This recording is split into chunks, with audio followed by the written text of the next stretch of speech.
After 5 months of waiting, we finally have our look at the third figure of Toho Ultimate's Wave 5 from Super 7, and it's been listed at GameStop. So here we have Super 7 Toho Final Battle Godzilla.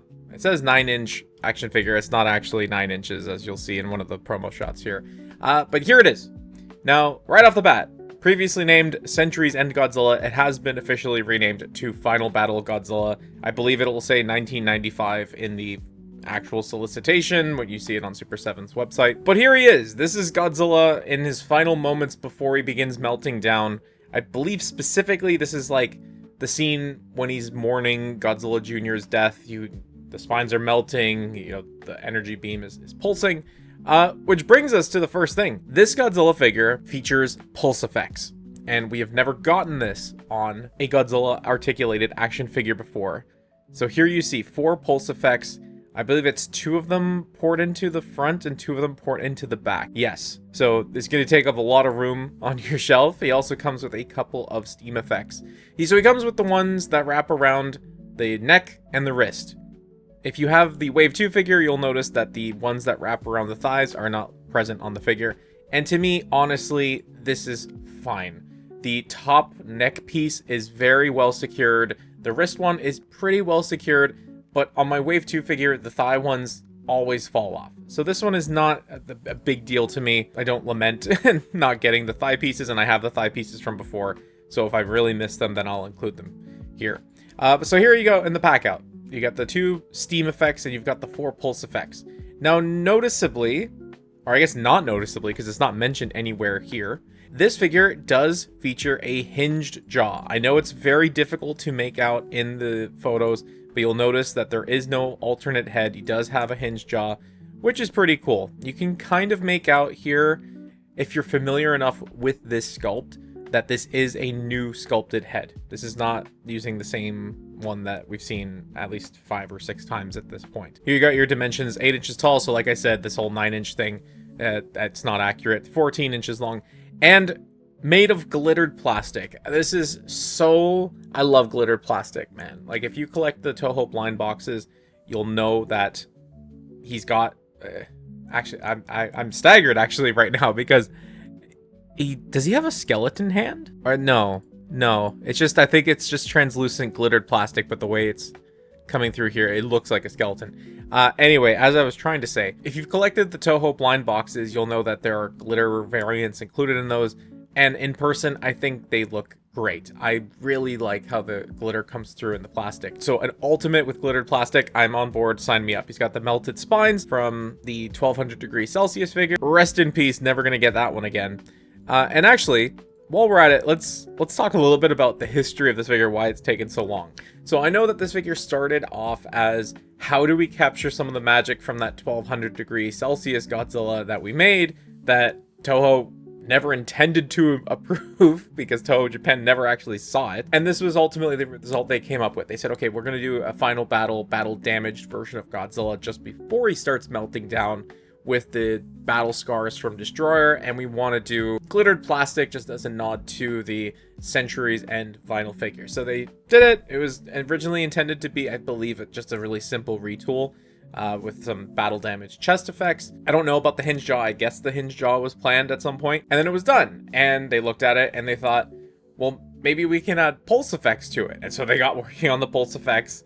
And as you can see here, they figured out how to do it, and then it was done, dusted, locked in, all ready to go. If you watch one of my previous videos, like the actual URL for Toho Ultimate's Wave 5 on the website had Centuries End listed in it. I personally have seen renders of a super pack including 3 different sets of effects for all the figures that were meant to be in that wave. And in the final hours, this figure gets pulled because they sent it to their factory partners, and the factory partners looked at it and said, we think we can add lights to it if you guys are into that. And they were like, yeah, of course we're into that. So as you see from this promotional shot here, it lights up. There are lights in the chest.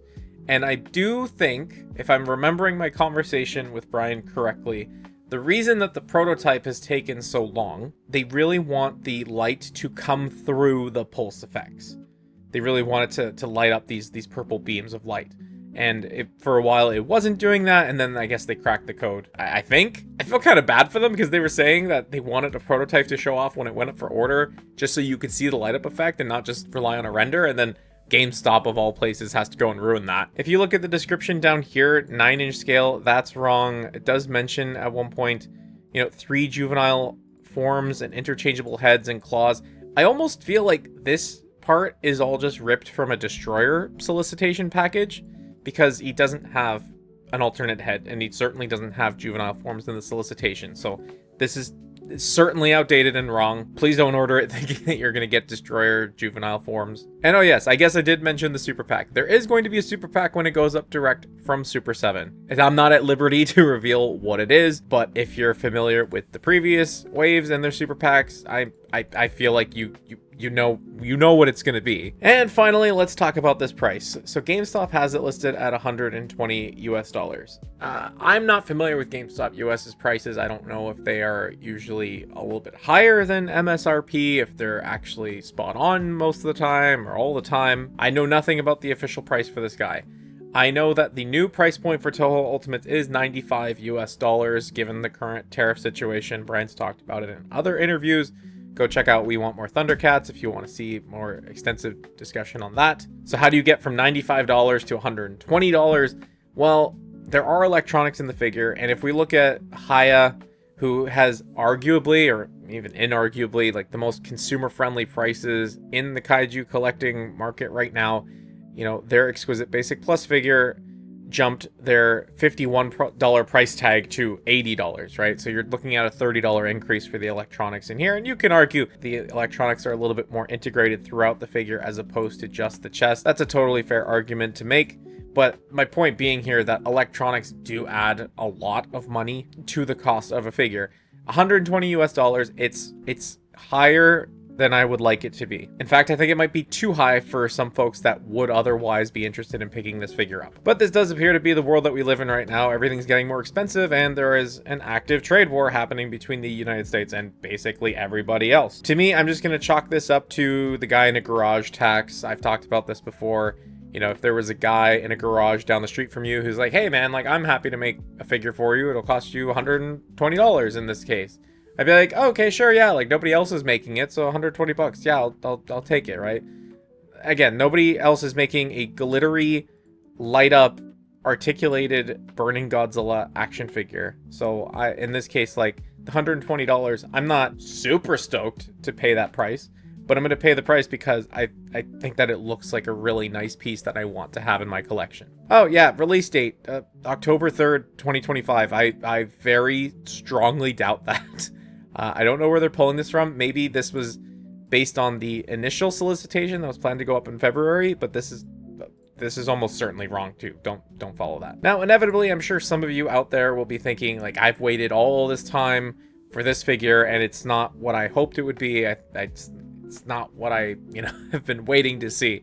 And I think that that's totally fair, especially for the price tag of $120, given everything that's been going on. And if it's not for you, cool, man. Save your dough for the next thing that does get your attention and does earn your hard-earned cash.